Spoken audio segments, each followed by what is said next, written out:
Hello everyone, my name is SmoLCatzZ and welcome back to Fishterviews, the Minecraft video podcast where we interview Minecraft content creators while fishing in Minecraft. It's episode 6 and today we're interviewing the amazing SchroFoSho. Let's get started. Bro, thank you so much for joining me today for this Fishterview. I hope you're excited. Oh, I'm pumped. Perfect. Would you like to introduce yourself? Oh yeah, howdy. My name is SchroFoSho. I'm a professional ballet dancer, Minecraft streamer, just a silly little guy playing a silly little game. You love to see it. Just doing silly little things, like it's the way. It's the dream.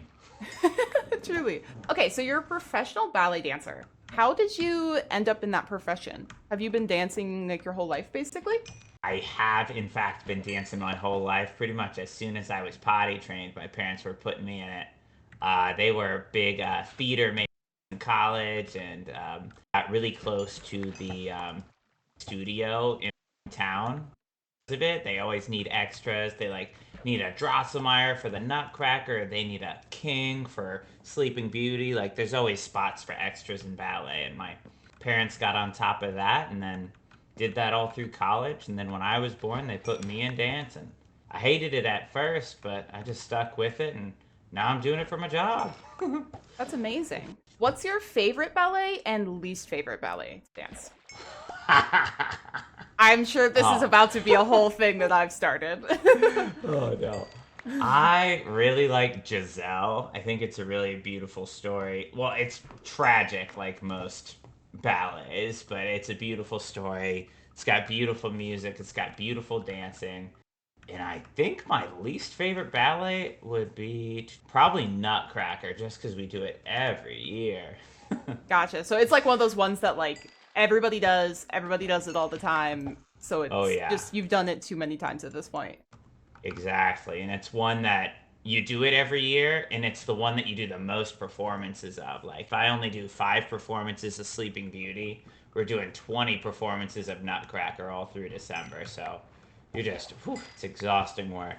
That sounds like too many times seeing those terrifying rat costumes. Oh, absolutely. Oh, my What is up with the goodness. rats? Can you explain? Ah, in the Nutcracker? Ooh, Yeah. no. What's up with the rats? Well, as she goes to sleep and her Uncle Drosselmeyer brings everything to life in her house and makes it big and exaggerated. I'm just like I understand that he made them big, like he had to make it scary, but why are there so many rats in our house to begin with? Right? I've Yeah. seen so many like TikToks of the Nutcracker rat costumes and they're terrifying. Like grown adults Oh wearing yeah. these giant rat suits, but like also doing ballet. And it's like, whoa. Like not my He's vibe. definitely a little bit unsettling for Just a sure. little bit, yeah. Is it true that point shoes are basically destroyed after like a performance or two? Yes, it is true. Depending on what sort of stuff you're like, honest to goodness, ugh, I don't want to speak out of turn here. Like as a male dancer or male identifying dancer, I don't typically use point shoes. Like there's only certain roles. What is his name? In Midsummer Night's Dream, there's a role. I think its name is Bottom, and it's a character that gets turned into a donkey, and that is a male dancer that would go up on point. And then also the Stepsisters in Cinderella is a male role where people will go up on point. So I don't have the most experience in it. I've never gone up there. But I think, honest to goodness, it's less about spending time up on point that kills the shoes, and it's more about like rolling through your feet. Like the action of pointing through your feet, that articulation is what kills them faster than actually being up on your tippy toes. But yeah, Gotcha. they go quick and they're expensive. That's crazy. How many pairs of ballet shoes do you go through a year? I mean, you don't dance on point, but I'm assuming you go through a Yeah, lot of no. shoes. I do still go through a bunch of shoes. Like the shoes that I like are kind of the more expensive ones, but being a professional, I've gotten to the point where I'm not paying for my own, so I'm willing to splurge a little with somebody else's money. Gotcha, yeah. That's Yeah, fair, that's so fair. I would do the same thing. The shoes I get look better, but they're a little bit thinner, so they're not as durable as some of the other brands. But I go through about 10 pairs a season, so like over 8 months. Wow. Okay, so that's Yeah. a lot of shoes. Yeah. I mean, given I gotta get different colors like black, white, and tan to match my tights or my socks, but even still, it's a lot. That's crazy. I mean, I'm so imagining like 10 pairs of shoes for you not dancing on point. People who are dancing on point must just tear through shoes like it's no Oh, yeah. tomorrow. I think it's insane. Yeah, maybe they'll go through 15, 20 pairs of point shoes, and point shoes are $100, $80. So it's like in the thousands that they're going through. That's crazy. Wow. I feel like I have learned so much about ballet. All right, one more ballet question for you. What is a Uh huh. common ballet misconception from people who are not involved in dance? Oh, man. I'm here with the hard-hitting questions. Yeah, I feel like a lot of people, I know like there's a lot of people that know the reality of arts, but a lot of people would think of us as professional athletes. I think a lot of people would also think of us as not professional athletes, but a lot of the times people think that we get paid a lot more than we do.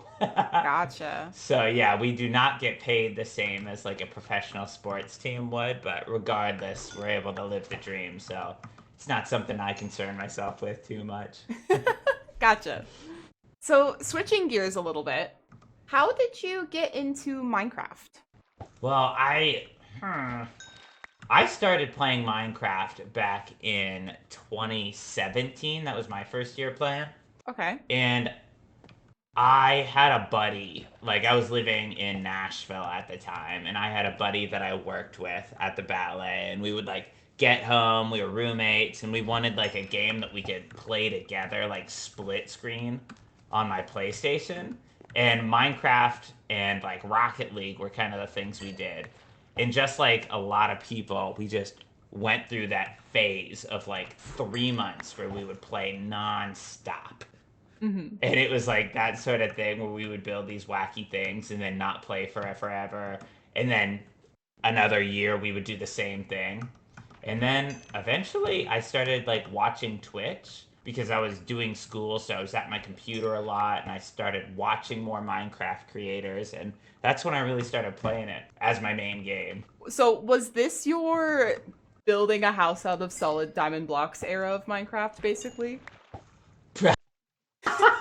Yes, it was. Okay. I've actually, well, I've never been big on playing in creative. Like, no matter what, I've played like survival or hardcore. Like, I like to gather my own resources, but I did like make this ugly like spruce house, and then I tried to build like this dragon head on top of it. If I really go looking, I can find this atrocious build I made. It's got like diorite wall teeth. It was nasty looking. But Please do. I yeah. would love to see this. Oh man, yeah, yeah, my building, like my regular houses never really look good. That's why I built a beanstalk. Like I just cannot be trusted with walls. That's I love the idea that oh you're like, no, no, man. no, no, no walls, not allowed, Yeah. forbidden. I know some people are like, yeah, organics are really hard. And I'm like, I mean, I can't always promise that more organics are gonna look good, but like the like thought process on how to put blocks down is a lot easier for me than building a square house. I just can't figure it out. You know, Oh weirdly man. enough, I feel like I'm on a similar level. I can do an organic, no problem. Like if I have a reference picture, I'll go to town. But I Oh yeah. struggle with houses, and I often build them in creative so that I can destroy things and then keep going. I don't know what it is Oh, I about love the it. angles, but they don't like me. Yeah. Like, Oh man. Yeah, I can. And then roofs. Oh, don't even get me started. yeah, roofs are troublesome. Anytime I Yeah. have to align multiple roof lines, I end up just leaving my computer for a while and being like, I gotta go, like, calm down. Yeah, just flat rooftop or A-frames for me. I. Oh man. The house I built last season of the blank world, that roof Uh line huh. took me like 2 hours in creative mode. I rebuilt it so many times. I was molding. see me last season. Well, it was the Candle World. Oh, man, I just built the statue of Schroberty. Like, I just built a statue of myself in my underwear. Like, I was not building houses either. I support that, to be fair. Like, that was a great choice. Oh god. And this year you've built I don't know what it's called. Like, it's a giant beanstalk with a hoe on it. I'm assuming it's called the hoe stock, but I don't know. Like, like, that's not a good name, but like, that's what I think of it as. Oh, Schro and the hoe stock. I'm liking it.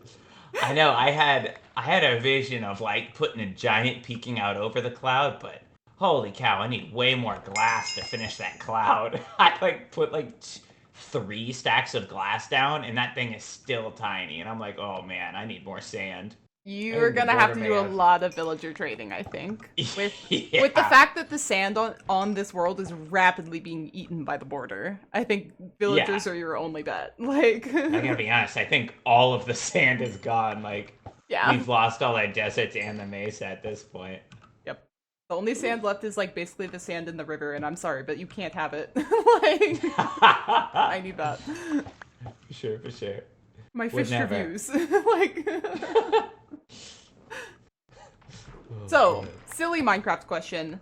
What is your Minecraft hotbar setup from left to right? Hotbar setup? Yeah, how do you arrange your Minecraft right now? hotbar? Just in general. When you play in general, how do you arrange your hotbar?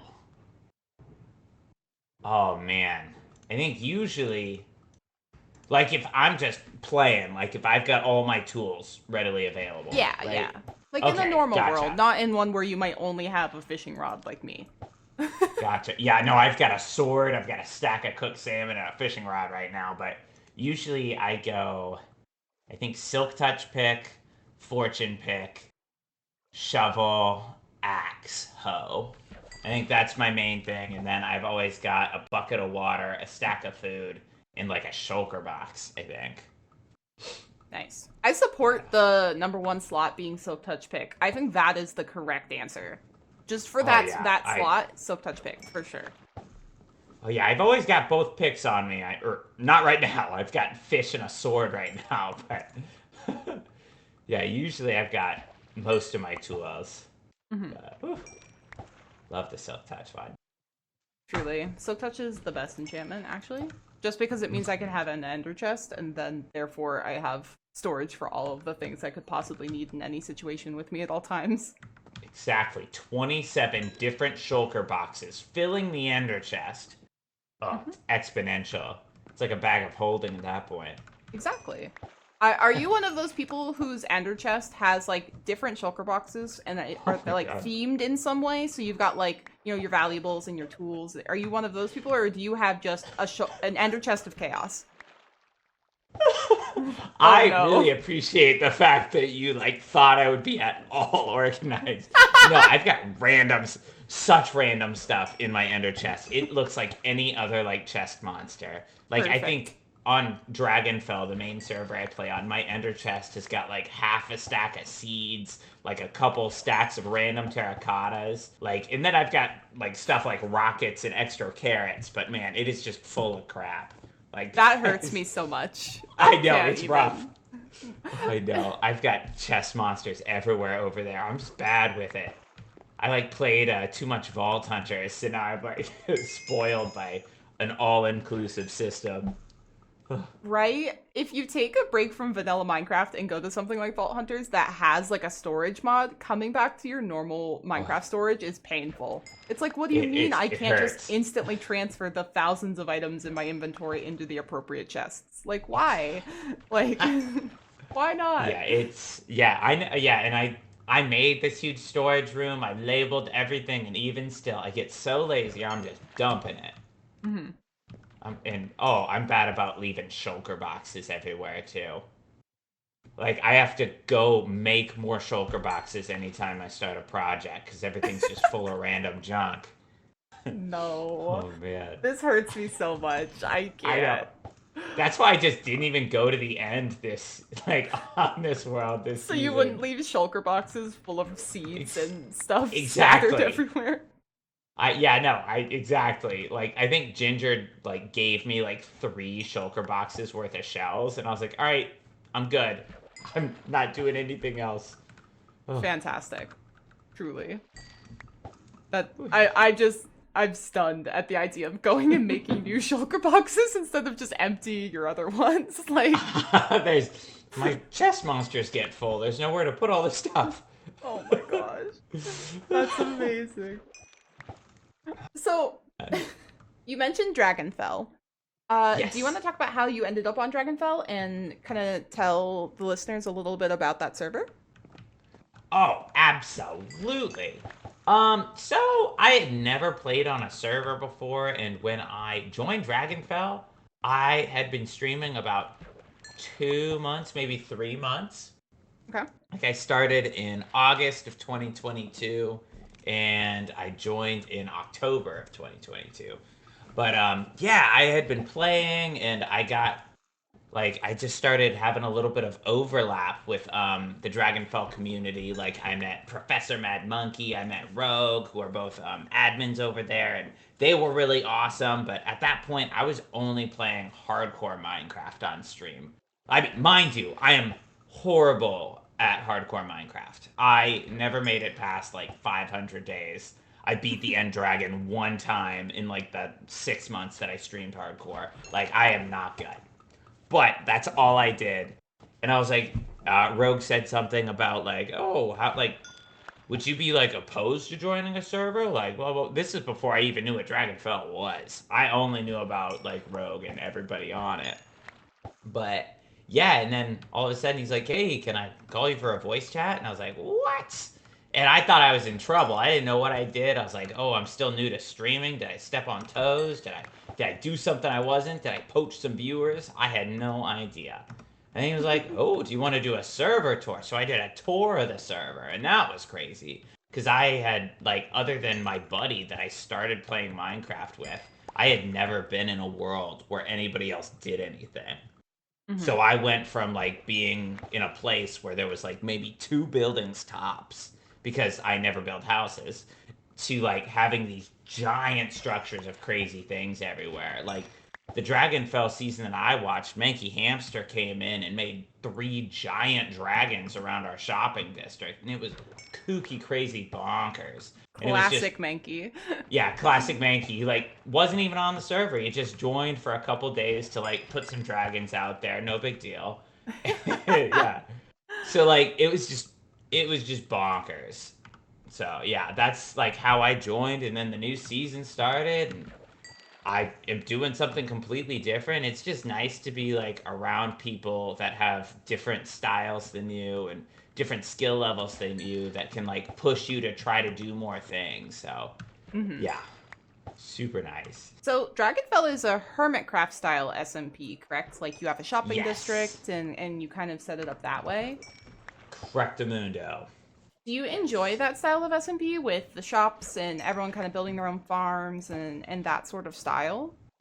I do, yeah, I like it a lot. I like the idea of like an economy happening. Like, I'm a business major, like I have a lot of fun with that sort of thing, and like I don't the sort of like coexisting but also building something bigger on the server. Oof, that's a Mm-hmm. really like hippy dippy way of saying it, but like it's capitalism. It's just awesome. What's better? Like, I like that a little bit more than the commune sort of like we all share what we get sort of stuff.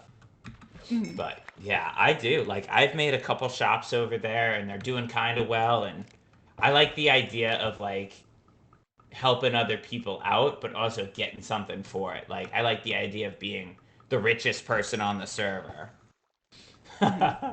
That's awesome. I imagined you're just somewhere like hoarding all of your diamonds in the center of the chest monster, like mine, mine, you know? I mean, kind of.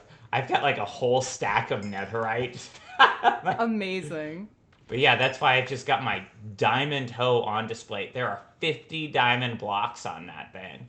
Oh my goodness. I know. Yeah, what is that? 450 diamonds? Hmm. An unreasonable Oh number man. is what I would describe it Yeah, as.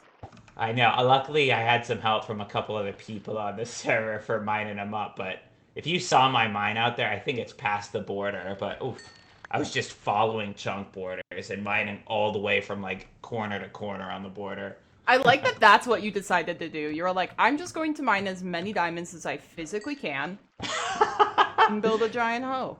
Like, I don't know. When you get to like late game, you never get to mine anymore, and like mining is one of my like favorite just dissociation activities on Minecraft. Like if I get tired of like doing organics, which takes a lot of brain power and moving stuff around nicely, like if I get tired of that, I just want to like blur my eyes, sit back, listen to music, and just mine for hours. Oh, it's perfect. you know, I actually love doing the same thing. I will, even in late game Minecraft, I will like put on Netflix or something and just go caving and like mine around and like get some redstone, like just chilling, like not really like trying to get diamonds specifically, but just like clearing caves and like placing some frog lights or whatever and just mining. Like so fun to do. It's just like I'm playing Minecraft, but I don't actually have to do anything. Oh yeah, I love it. And fishing. Oh my gosh, I love fishing in like any game that I play. Like fishing here. I liked fishing in what is it? Animal Crossing. Fishing in Skyrim. Is there? Yeah, there's fishing in Skyrim, right? I think so. I haven't played Skyrim in a while. And we can't talk about Skyrim too much, or else I will get back into a Skyrim thing, and no one will hear from me for 3 months. So again, it's just like Minecraft when you start out. It's like you binge it, and then you stop playing. Everyone will be like, "What happened to Small?" And I'm just like deep into like playing my 15th Sneak Thief Archer that just steals everything that's not nailed down in Skyrim, and everyone's like, "Oh, that's what happened to her. Like she's gone." It's too late. Always the stealth archer. Every time. Every time. I have tried 100 times in Skyrim to play another build, and I can't do it. That's just the one I like. You mentioned Animal Crossing and a couple other games. So outside of Minecraft, do you stream other games? I occasionally will stream like Rocket League and RimWorld. Like depending on if I'm in the middle of like a build that's taking a lot of like mental capacity, like or like a lot of creative energy. If I'm in the middle of something like that, then occasionally I'll switch games just to get a change of pace. Like if I want something that I don't have to think about at all, then maybe I'll stream Rocket League. Or if I want something that's a little bit more strategy as opposed to creativity based, then I'll play a little RimWorld. But I do mostly stick to Minecraft. So Minecraft is just kind of your go-to game. Yeah. Oh yeah. Can you like vocalize what it is about Minecraft that makes you want to create and build really cool things and then also share them with people?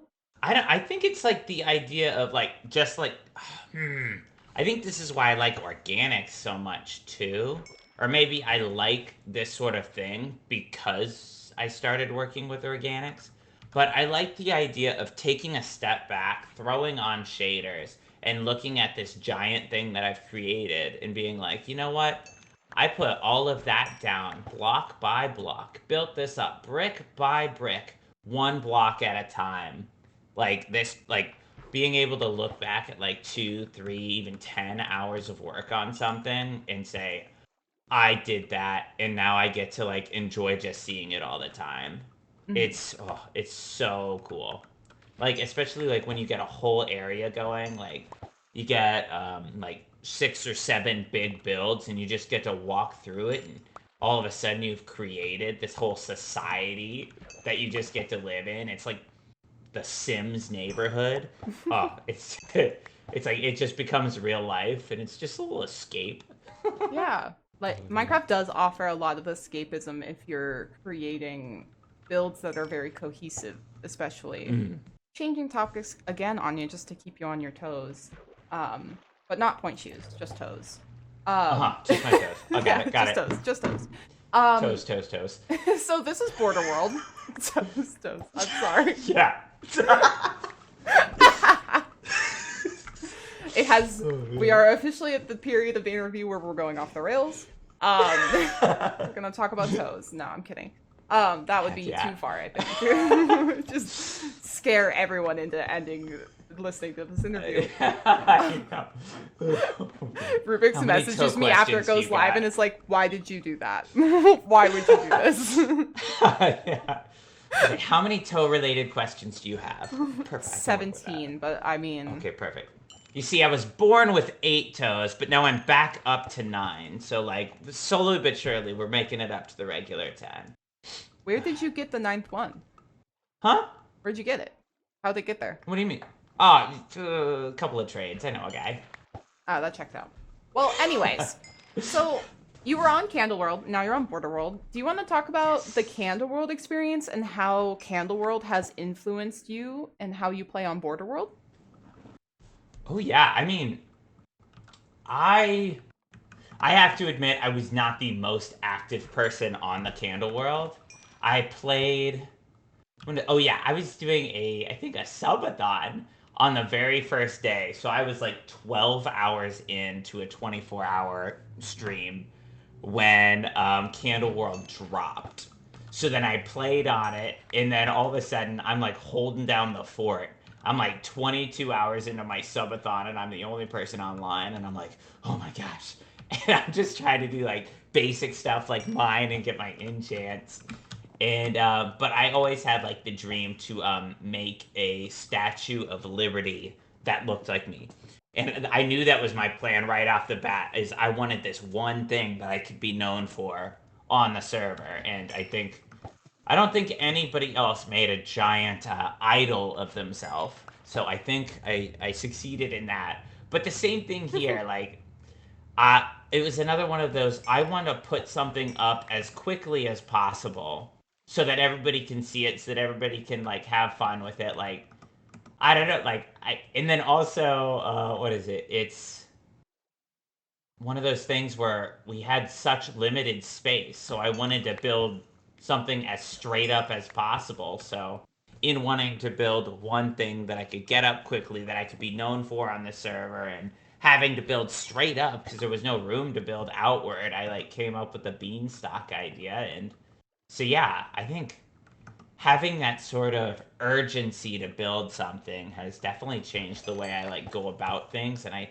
think it's made me better at that sort of like organic style where like now I'm able to do some of those things a little bit quicker.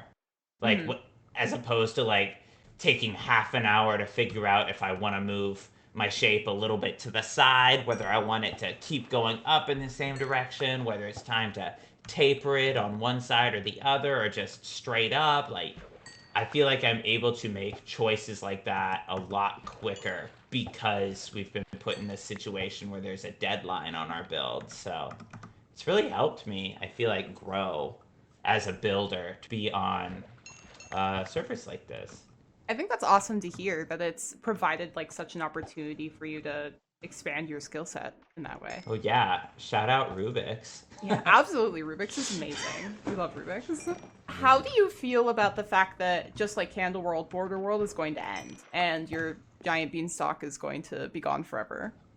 Oh, man.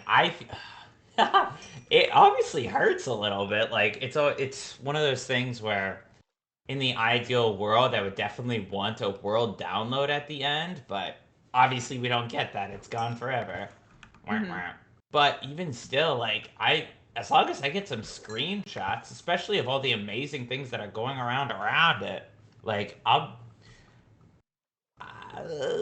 feel better about it. But also, like this is the only server that I get to play with most of these amazing people on, so Hmm. it's like I guess it's just one of those things where I'm gonna miss it until the next time I get to play. Yeah, It's almost less about losing all of the progress, losing all the builds, and just about like missing all my new friends. absolutely. That's one of the things I've loved about Candle World and now Border World is there's so many people who I know and I have not had the opportunity to play with, or I didn't know and have now met, which has been such a cool thing.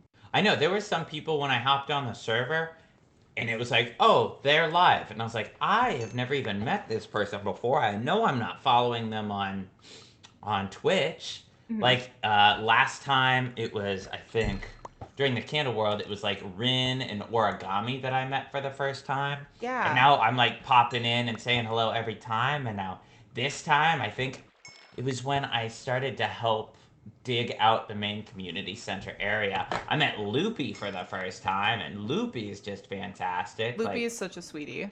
oh I love yeah, Loopy. I just love everybody on this server. It's so nice.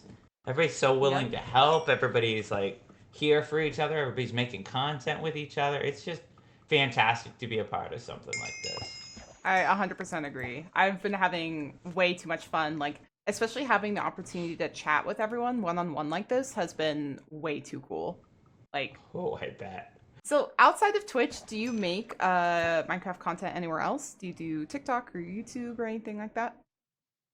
Oh, I do not. At one point, I had a TikTok account for SchroFoSho, but I don't know what happened, whether I forgot to like authenticate in different ways, but my account just got like banned, even though I was doing family friendly content. So I think I want to jump back into that, but even still, I would just be posting like Twitch clips onto there. Mm-hmm. But yeah, no, I don't make any recorded content per se, just Gotcha. live and clipped content. Yeah. Since you're only doing streaming, what is some Mhm. advice you might have for people who are new to streaming or getting into streaming?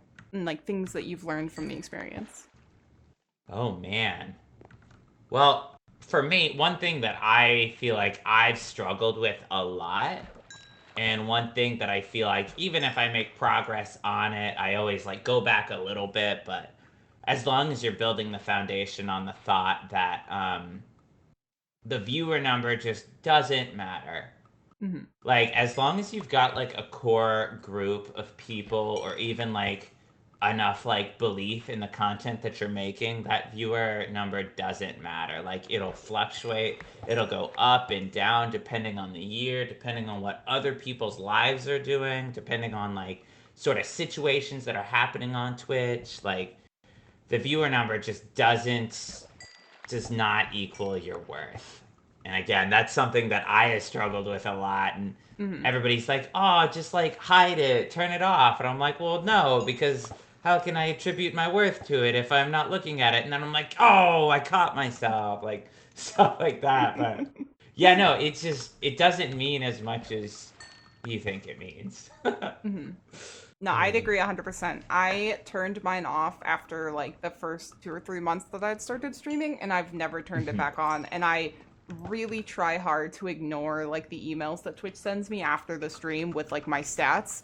I'm like, don't Oh, look at yeah. it. Stop looking at it. And I fail a lot, but when I'm live, it's turned off and I don't look at it. Like, because it just Oof. makes you feel bad about yourself, right? When in reality, It you haven't does, done anything yeah. wrong. Like, you're just chilling. And sometimes people are going to dinner. They're taking their kids to school. They're doing this, they're doing that. Like, people come and go. Like, it's the way it is. Absolutely. It's definitely been a journey to even get to where I am and being able to ignore it. But I just know like obviously the more I stream, the more I do things like this, the more hours I put into it, the more practice I'll get and the better I'll be at just ignoring it. Hmm. So, from a technical standpoint, has there been anything with streaming that you really struggled with? Like, getting webcams set up or anything like that? I I wouldn't necessarily say there's anything I really struggled with. It's just I don't know a lot about techie type things. So I was always really scared and just all around hesitant to even go into things. Hmm. So I think the one thing that held me back the most was just the fact that I was too scared to try to even attempt to figure out the mix it up software. Like everybody said, oh, it'll like change things. Everything's so much easier. It's like it's so easy to make like alerts and like link stuff up. And I was like, oh, but it sounds scary. I don't want to figure it out. And then I finally jumped into it, and it was way easier than I thought to like do things that I didn't even think were possible. Hmm. But yeah, so yeah, I would say mix it up was the thing that was my biggest technical hurdle. But it was mostly just about believing that I could do it without having a breakdown. And that's why I remember I told Rogue about this idea and he thought I was an absolute lunatic. I was like, "Yeah, I'm gonna try to figure out mix it up today. I think I'm gonna stream it while I do it." I was like, the What a pressure of people choice. watching the pressure of people watching me is gonna make this easier, and then people can help me right away. And he's like, that sounds like a horrible idea, but I back you. And I did. I like streamed it while I did it. I was able to get help from people. Like that's how I now have the fart counter in my chat. Every time you use the fart redeem, it'll tell you how many Oh times you my farted. gosh. We just had somebody hit 80 farts. 80 farts. It stinks in my stream. Oh man. The number Sorry. one stinkiest stream on Twitch. What a way to promote your channel. My channel is the stinkiest channel. It's got the most farts. You'd love it. Come check it out. Exactly. Yeah, it SchroFoSho. reeks. Absolutely rancid content. Absolutely. But like in a good way. Exact. Oh, kinda. That's amazing. All right. So you also, I believe I'm correct because we talked about it earlier. You have cats, correct? Or singular cat? Yes, I have. I have one cat, and then the SchroFoSho also has a cat. So Gotcha. we're hoping to move in soon, and then it will be a 2-cat household. That's awesome. And your cat frequently is on stream, correct? Yes, Miss Gibson. She's got her Miss own Gibson. perch on stream. Hopefully, when we move, we'll get a secondary cat cam because she does split her time pretty equally between her window hammock and the top of her cat tree. And as of right now, we can't quite get the cat hammock on cam. Gosh darn it. But yeah, she loves the camera. Huge fan of attention. Classic cat behavior. Can I ask, Oh, what yeah. is the background behind the name Miss Gibson? As a kind of an entertaining cat name. I have to ask. I gotta know. I originally was gonna get a male cat. The story is so dumb. I'm not gonna lie to you. I originally it. wanted a male cat, but then everybody said, "Oh, like they're big on marking, so they're just gonna pee on everything as soon as you get them. They have more behavioral issues." And I was like, "Oh, that sounds like a lot of work." But you see, I already came up with some really cool names. The cool names that I'm talking about were Otis and Gibson. So Okay. as you can see, the coolest names around. Right, I was yeah. gonna do like Otis for show. I was like, oh, Odie for show. That would be so cool. But then I was like, oh, kind of want a female cat. But I was like, I don't want to get rid of these names. These are baller. So then that's just kind of how I settled on Miss Gibson as opposed to just Gibson. Yeah. Can't say it's like the best story, but it's hers. I love it. She sounds so dignified. Like She does sound like a got- fancy Victorian woman going to tea, like, you know? Yeah. Like, Or a second grade teacher. yes. One of the two. One of those two things. Which are Oh, basically the man. same thing, I guess. Exactly. Oh yeah. I know it's Miss Gibson and Marbles. So like, Marbles. One second, Kitty's names both start with M, but it's like very different ends of the spectrum. Very different energy, too. Yeah. Miss Gibson Oh, sounds like yes. she's sitting, like, judging silently while, like, Marbles is, like, playing with some string. You know what I mean? Like, Yes, absolutely. Oh, that's man. amazing. Well, good luck whenever you go to introduce the two of them, because I have gone through that, and it is a time-consuming and stressful process. Yes, they've been introduced on 2 separate occasions, and ugh. Yep. We've got our work cut out for us. Yep. Miss Gibson seemed very, we can say, quizzical. She was very curious of Marbles, but she seemed nice. Like, she wasn't, like, getting at her. She was still giving her space, but she was definitely, like, interested. And Marbles had none of that shared interest. Like, fully against. Like, there was lots of hissing, lots of batting, and I was like, all right, this is gonna be like a long process of like somebody being stuck in one room and them just talking underneath the door. Like, it's gonna be rough.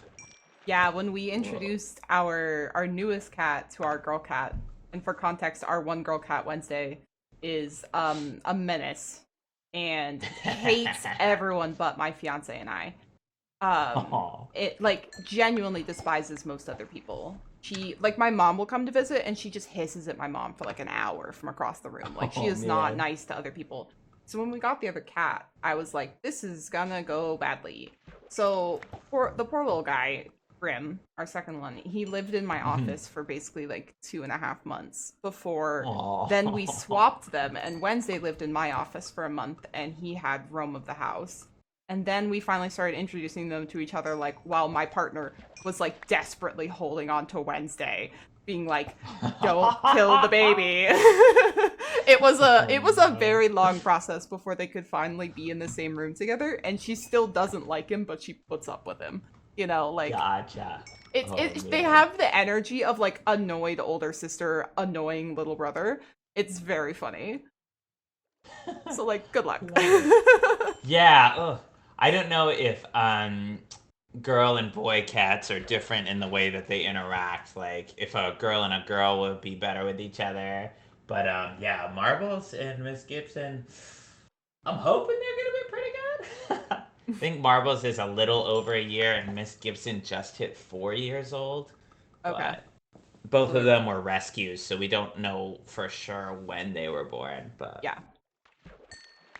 Same. We've kind of just assigned like a birthday month to our cats. We're like close enough. What the shelter oh, said. I know. Like, I know. Miss Gibson, I just called her adoption day or birthday. mhm. Oh man, so Yeah, that's we've when done she the gotcha day celebrated her thing. fourth. Yeah. So like she was 3 when I got her, so at her gotcha day she turned 4. There you go. That like, math checks out. That math is mathing. works for me. And if she's a little bit younger, oh, we'll let her live in the delusion. That's never a bad thing. Exactly.